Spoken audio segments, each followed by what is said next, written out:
భీమవరం నుంచి ప్రతి శుక్రవారం శబరిమల స్పెషల్ ట్రైన్ అయితే 4:40కి ఉంది. ఆ ట్రైన్‌కి అయితే మేము బయలుదేరిపోయాం. ఎక్కడికి వెళ్తున్నాం అనుకుంటున్నారా? అరుణాచలం అయితే బయలుదేరామన్నమాట. ప్రతి సంవత్సరం అరుణాచలంలో మహాదీపాన్ని పౌర్ణమి రోజు వెలిగిస్తూ ఉంటారు. అలా ఈ సంవత్సరం డిసెంబర్ 3వ తారీఖున వెలిగించారనమాట. ఈ జ్యోతి అయితే 11 రోజుల వరకు దర్శనమిస్తుంది.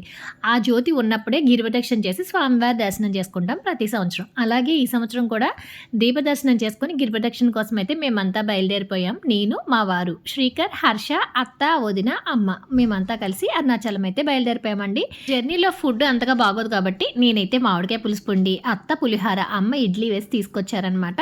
నైట్ మొత్తం అందరం ట్రైన్లోనైతే టిఫిన్ సెక్షన్ కంప్లీట్ చేసేసాం. అలా మా జర్నీ అయితే కాట్పాడి చేరుకునేసరికి ఉదయం 5ంటికి వెళ్ళాల్సిన ట్రైన్ అయితే ఆ రోజు కొంచెం లేట్గా ఇంచుమించుగా 6:15, 6:30 కల్లా అయితే రీచ్ అయిపోయింది. మేమైతే ఇప్పుడు ప్రజెంట్ కాట్పాడిలో దిగాం. కాట్పాడి నుంచి లోకల్ ట్రైన్ అయితే ఉంటుంది తిరువన్నామలై వరకు. ఆ లోకల్ ట్రైన్ అయితే మార్నింగ్ 6:45కి అనమాట. మాకు ఆ ట్రైన్ అయితే ఉంది కాబట్టి లోకల్ ట్రైన్ అయితే ఎక్కేసాం అనమాట. యాక్చువల్గా మనం శేషాద్రి ఎక్కినట్టయితే మనం 8 ఆ టైంకి వెళ్తాం అనమాట. అప్పుడు వెళ్ళాలంటే బస్కి వెళ్ళాలి.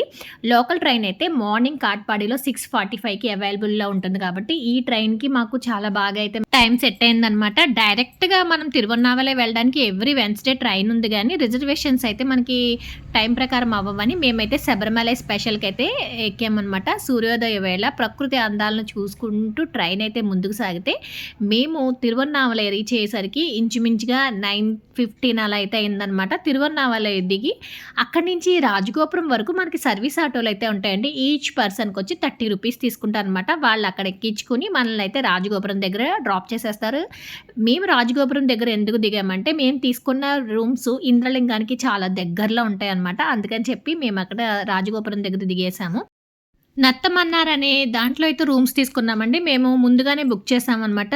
దీపం టైంలో ముందుగా బుక్ చేసుకోకపోతే మనకి రూమ్స్ అయితే దొరకవు. ఒకవేళ దొరికినా కూడా చాలా రేట్ ఎక్కువగా ఉంటాయన్నమాట. మేమైతే ఇంచుమించుగా 1 మంత్ బిఫోర్ కాల్ చేసి చెప్పామన్నమాట. వాళ్ళైతే రూమ్స్ అలాట్ చేశారు. చెప్పాలంటే ప్రతిసారి కంటే ఈసారి తీసుకున్న ఈ రూమ్స్ అయితే చాలా తక్కువ రేట్ అనే చెప్పాలండి. మేము 2 రూమ్స్ తీసుకున్నాం అనమాట. 1 డే స్టే చేస్తే 2500 అయితే తీసుకున్నారు. యాక్చువల్గా అయితే 2000. ఇప్పుడు దీపం ఉంది కాబట్టి ఒక 500 అయితే అడిషనల్గా ఉందన్నమాట. రూమ్స్ కూడా చాలా బాగున్నాయండి. మనకి వింటర్ కాబట్టి గీజర్ ఫెసిలిటీస్ అన్నీ ఉంటాయి. ఏసీకి అయితే సపరేట్ రేట్ ఉంటుందన్నమాట.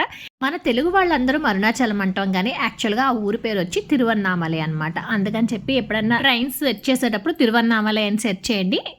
గుడికి ఎలా వెళ్ళామో దర్శనానికి నెక్స్ట్ షాట్లో.